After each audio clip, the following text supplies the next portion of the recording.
Hello दोस्तों, कैसे हैं। मेरे channel Shri Sai study hub में आपका स्वागत है। चलिए स्टार्ट करते हैं। बायोलॉजी के क्वेश्चन हैं, वन लाइनर क्वेश्चन हैं।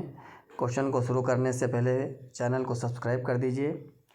पहला क्वेश्चन है, भ्रूण किस में मिलता है। भ्रूण किस में मिलता है, भ्रूण कहाँ पर पाया जाता है। भ्रूण कहाँ पाया जाता है, तो भ्रूण कहाँ मिलेगा। भ्रूण बीज में पाया जाता है। भ्रूण कहाँ पाया जाता है, बीज में।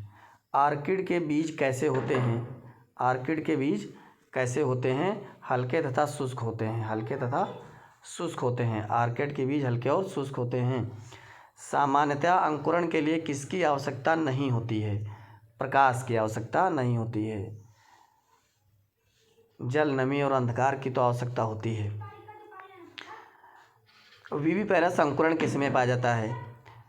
विविपेरस अंकुरण किस में पाया जाता है, राइजोफोरा में। राइजोफोरा में विविपेरस अंकुरण क्या होता है, इसमें फल पौधे में ही लगा रहता है और बीज में अंकुरण हो जाता है। अंकुरण के पश्चात बीज नीचे गिरता है, तो ऐसे अंकुरण को विविपेरस अंकुरण कहते हैं। समुद्र तट के किनारे वाले पौधों में पाया जाता है। ज़्यादातर ऐसे पौधों में जो लवड़ी मिट्टी में पाए जाते हैं, खारी मिट्टी में पाए जाते हैं, उनमें विविपेरस अंकुरण होता है। अतः अधोभूमिक अंकुरण किस में पाया जाता है। अधोभूमिक अंकुरण मक्का में। अधोभूमिक अंकुरण का मतलब होता है कि जो अंकुरण होता है वो भूमि के अंदर ही होता है। उनके बीजपत्र मिट्टी के अंदर ही रह जाते हैं, भूमि के अंदर ही रह जाते हैं, अंकुरण हो जाता है अंकुरण के समय। और अगला है भूमियोपोरिक अंकुरण क्या है। भूमियोपोरिक अंकुरण किस में पाया जाता है, अरंडी में पाया जाता है। अरंडी में पाया जाता है। इसमें बीजपत्र ऊपर आ जाते हैं, इसमें बीजपत्र मिट्टी के ऊपर रहते हैं भूमियोपरिक में, और अधोभूमिक में मिट्टी के अंदर रहते हैं। इसमें मक्का उदाहरण है और इसमें अरंडी। पौधों में पितृस्थ अंकुरण का क्या अभिप्राय है। पितृस्थ अंकुरण विविपेरी का, अभी देखिए ऊपर बताया जा चुका है कि जनक वृक्ष पर लगे हुए फल के भीतर बीजों का अंकुरण हो जाता है। मतलब फल पौधे पर ही लगा रहता है और अंकुरित हो जाता है, उसके पश्चात वो पौधे से अलग होता है। घटपर्णी के भागों में से कौन सा एक घट रूपांतरित होता है। जानते हैं पत्ती ही का भाग है जिसमें घट बन जाता है, कलश जैसी रचना बन जाती है, कलश जैसी रचना बन जाती है। कौन सा एक कीटाहारी पादप है। घटपर्णी। घटपर्णी कीटाहारी है। घटपर्णी कीटाहारी है। इसके अतिरिक्त भी वीनस फ्लाई ट्रैप भी कीटभक्षी पौधा है। अगला देख लेते हैं, सेब एवं नाशपाती में खाने योग्य भाग कौन सा होता है। सेब में कौन सा भाग पाया जाता है, मांसल पुष्पासन खाया जाता है। मांसल पुष्पासन खाया जाता है और सेब कूट फल होता है। फलों का वह प्रकार जिसमें लीची को रखा जा सकता है। फलों के प्रकार में नट प्रकार है, नट है ना, नट समारा आदि। तो ये सरस फल, तो ये नट आता है किसमें, लीची। लीची नट में आता है। बीज रहित फल किससे प्राप्त किया जा सकता है। बीज रहित फल हार्मोन्स के, पादप हार्मोन्स होते हैं, उसमें जब जिबरेलिन का छिड़काव कर देते हैं, जिबरेलिन हार्मोन्स का, तो जिबरेलिन हार्मोन्स का छिड़काव करने से क्या हो जाता है, अनिषेक फलन हो जाता है और उसके द्वारा बीज रहित फल बन जाते हैं। बीज रहित फल बन जाते हैं जिबरेलिन पादप हार्मोन्स के द्वारा। वर्तिकाग्र सदैव खुरदरा एवं चिपचिपा किसमें होता है। जहाँ पर कीटों के द्वारा परागण होता है, कीटों के द्वारा परागण होता है वहाँ पर। घोंघे के द्वारा जो परागण होता है क्या कहलाता है, मेलकोफिली कहलाता है। मेलकोफिली मीन्स घोंघे द्वारा परागण। सुगंधित पुष्पों में परागण किसके द्वारा होता है, कीटों के द्वारा होता है। परागकण क्या होते हैं, नर गैमेटोफाइट होते हैं, नर युग्मोद्भिद होते हैं। परागकण अपूर्ण विकसित नर गैमेटोफाइट युग्मोद्भिद होते हैं। कीटों द्वारा परागित फूलों के परागकण कैसे होते हैं, रुक्ष और चिपचिपे होते हैं, बताया गया, तभी कीटों के शरीर से चिपक जाते हैं। निषेचन क्रिया क्या है। निषेचन मीन्स जब एक नर युग्मक और एक अंडाणु का संयोजन होता है तो उसे फर्टिलाइजेशन या निषेचन कहते हैं, जिससे जाइगोट का निर्माण होता है, जायगोट का निर्माण होता है। तो निषेचन मतलब नर युग्मक और मादा युग्मक अर्थात अंडाणु का संयोजन। भैया बहुत महत्वपूर्ण प्रश्न चल रहे हैं, बिना स्किप किए लगातार देखते रहिए। निषेचन के पश्चात बीजों के बीजावरण किसमें विकसित होते हैं? अध्यावरण में। अध्यावरणों से बीजावरण बन जाते हैं। अध्यावरण जो पाए जाते हैं, एंटेगुमेंट जो पाए जाते हैं, उनसे बीजावरण विकसित होते हैं। बीजावरण विकसित होते हैं। फिर बीजांड, पूरा बीजांड के बारे में ही है। द्विनिषेचन किसका मुख्य लक्षण है? आवृतबीजी पौधों में द्विनिषेचन पाया जाता है। द्विनिषेचन पाया जाता है। निषेचन 2 बार होता है। नवासिन ने इसकी सबसे पहले खोज की थी। आवृतबीजी पौधों में 2 बार होता है। एक से तो भ्रूण बनता है निषेचन से, और दूसरे निषेचन से भ्रूणपोष बनता है। भ्रूणपोष एक भ्रूणपोषी ऊतक होता है। अनिषेक जनन क्या होता है? अनिषेक जनन में बिना निषेचन के ही अंडाणु का परिवर्धन, जिसमें निषेचन ना हो और ऐसे ही उसका विकास हो जाए। बिना निषेचन के एक अंडाशय के फल में विकसित होने को क्या कहते हैं? निषेचन ना हो और अंडाशय फल में बदल जाए तो उसे क्या कहते हैं? पार्थिनोकार्पी कहते हैं। यही अनिषेक जनन कहते हैं हिंदी में। पार्थिनोकार्पी और अनिषेक जनन दोनों एक ही बात है तो है। बिना निषेचन के ही अंडाशय से फल का बनना। अनिषेक जनन प्राय किसमें देखता है? देखिए अंगूर में अनिषेक जनन पाया जाता है। अनिषेक जनन अंगूर में मिलता है और जिबरेलिन का प्रयोग करके बीज रहित अंगूर भी बनाए जाते हैं। तना काटकर आमतौर पर किसके प्रवर्धन के लिए प्रयोग किया जाता है? तो सब लोग भैया जानते हैं, किसान तो सभी लोग जानते हैं, खेती करने संबंधित तो सभी खेती करते हैं। गन्ने से नया पौधा बनाया जाता है काट करके। अगले क्वेश्चन की तरफ बढ़ लेते हैं भैया। अगले क्वेश्चनों की तरफ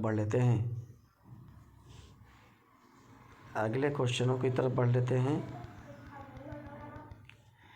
नारियल तथा आम के फल क्या होते हैं? ड्रुप प्रकार के होते हैं। ड्रुप प्रकार के नारियल तथा आम के फल किस प्रकार के? ड्रुप प्रकार के होते हैं। ड्रुप प्रकार के। पके हुए आम का खाने योग्य आकार की भाग क्या होता है? मध्य फल भित्ति खाई जाती है, मीठेदार होती है।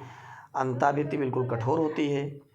नारियल का खाने योग्य भाग कौन सा है? भ्रूणपोष खाया जाता है। नारियल का कौन सा भाग? भ्रूणपोष खाया जाता है। लीची फल का खाने योग्य भाग कौन सा है? मांसल एरिल खाया जाता है। मांसल एरिल खाया जाता है लीची का। चावल का दाना क्या होता है? ये तो फल है। चावल, मक्का सभी फल हैं। ये एक बीजी फल होता है चावल।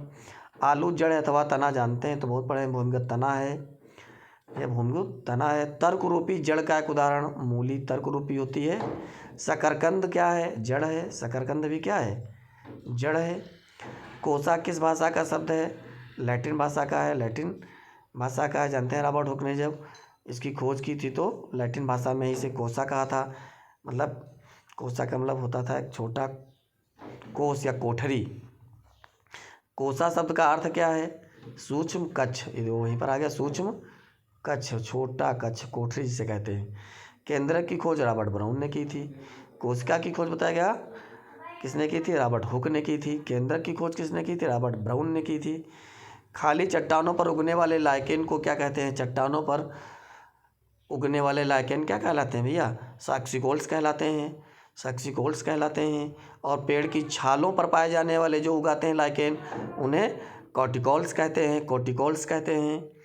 कोशिका की आत्महत्या की थैली क्या है? लाइसोसोम जानते हैं। लाइसोसोम को कोशिका की आत्महत्या की थैली कहते हैं, क्योंकि ये पाचक रस, पाचक एंजाइम देते हैं और आपातकालीन स्थिति में ये कोशिका का ही पाचन कर देते हैं। कोशिका में 80% से अधिक पाया जाने वाला पदार्थ कौन सा है? जल है। कोशिका में 80% से अधिक पदार्थ कौन सा पाया जाता है? जल पाया जाता है। कोशिका भित्ति कैसी होती है? पारगम्य होती है। जानते हैं मैं, पादप कोशिका भित्ति पारगम्य होती है। ऊर्जाग्रह, कोशिका का ऊर्जाग्रह, पावर हाउस, माइटोकॉन्ड्रिया। कोशिकीय श्वसन इसमें होता है। कोशिकीय श्वसन के द्वारा उत्पन्न ऊर्जा एटीपी के रूप में माइटोकॉन्ड्रिया में संचित रहती है, इसीलिए इसको पावर हाउस कहा जाता है। कोशिका का ऊर्जाग्रह कहा जाता है। बहुत इंपॉर्टेंट क्वेश्चन, बहुत बार पूछा गया है। कौन सी रचना जंतु कोशिका को वनस्पति कोशिका से विभेदित करती है? जंतु कोशिका में सेंट्रियोल पाया जाता है। सेंट्रियोल पाया जाता है। सेंट्रोसोम पाया जाता है। तारक काय पाया जाता है। प्रोटीन निर्माण का सक्रिय स्थल कौन सा है। राइबोसोम जानते हैं। प्रोटीन का संश्लेषण कहाँ होता है, किस कोशिकांग द्वारा होता है, राइबोसोम के द्वारा होता है, राइबोसोम के द्वारा। संसार में सबसे तेज बढ़ने वाला पौधा कौन सा है, बांस। और विश्व का सबसे लंबा पौधा कौन सा है, यूकेलिप्टिस। लेकिन ध्यान दीजिए, यदि ऑप्शन में यूकेलिप्टिस दिया है तब यूकेलिप्टिस है, अन्यथा लंबा पौधा जो है सिकोया भी है। सिकोया भी सबसे लंबा पौधा है। किस चीज़ को अधिक खाने से ही पृथ्वी की अधिक जनसंख्या का भरण पोषण हो सकता है। तो किस सबसे ज़्यादा वनस्पतियाँ पाई जाती हैं, वनस्पतियाँ ही सबका पोषण करती हैं। ऑक्सिन क्या है, पादप हार्मोन्स हैं। पादप हार्मोन्स, ऑक्सिन हार्मोन्स पादप हार्मोन्स होते हैं, वृद्धि को उत्प्रेरित करते हैं, वृद्धि को उत्प्रेरित करते हैं। कौन से कार्बनिक पदार्थ तने की कोसा के दीर्घीकरण में सहायक होते हैं, ऑक्सिन अभी बताया गया, वृद्धि करने के लिए। इथाइलिन कौन से फल के पुष्पन को तीव्र करता है, अनानास। अनानास को इथाइलिन इनके पुष्पन की क्रिया को तीव्र करती है, ज़्यादा पुष्पन की प्रक्रिया होने। और एक पढ़ा होगा जो एथिलीन है, गैसीय अवस्था में ऐसा हार्मोन्स है जो फल को पकाने के लिए भी आवश्यक होता है। एब्सिसिक एसिड क्या है, एब्सिसिक एसिड पौधों की वृद्धि को रोकते हैं, तो ये वृद्धिरोधक पादप हार्मोन्स है एब्सिसिक एसिड। फल, परिपक्व अंडाशय को फल कहते हैं, परिपक्व अंडाशय को फल कहते हैं। फल किसे कहते हैं, परिपक्व अंडाशय को फल कहते हैं। यदि फल के बनने में केवल अंडाशय भाग लेता है तो उसे क्या कहते हैं, सत्य फल कहते हैं। केवल अंडाशय द्वारा विकसित फल सत्य फल कहलाते हैं, केवल अंडाशय द्वारा। लेकिन अंडाशय के अतिरिक्त यदि पुष्प का कोई अन्य भाग भी पुष्प फल बनाने में भाग लेता है, अंडाशय के अतिरिक्त यदि पुष्प का कोई अन्य भाग भी फल बनाने में भाग लेता है तो उसे कूटफल कहते हैं। जैसे सेब बताया गया, सेब क्या है, कूटफल है ना। इसमें पुष्पासन भी फल बनाने में भाग ले लेता है, इसलिए यह एक कूटफल है। सेब क्या है, कूटफल है। तो ऐसी प्रकार से निरंतर लगातार क्वेश्चन लेते रहिए। लेसन वाइज क्वेश्चन भी दिए जाएंगे, लेसन वाइज भी लेक्चर लगातार चलते हैं, देखते रहिए। और इस प्रकार से किसी टेस्ट सीरीज़ भी कराई जाएगी। विभिन्न प्रकार की प्रतियोगी परीक्षाओं में आने वाले क्वेश्चन इस पर मिलते रहेंगे। बायोलॉजी के साथ साथ केमिस्ट्री के भी क्वेश्चन मिलेंगे। इसलिए भैया हमसे जुड़ने के लिए चैनल को सब्सक्राइब अवश्य कर लीजिए। धन्यवाद। चैनल को सब्सक्राइब अवश्य करना है भैया, चैनल को क्या कर लें, सब्सक्राइब अवश्य कर लें।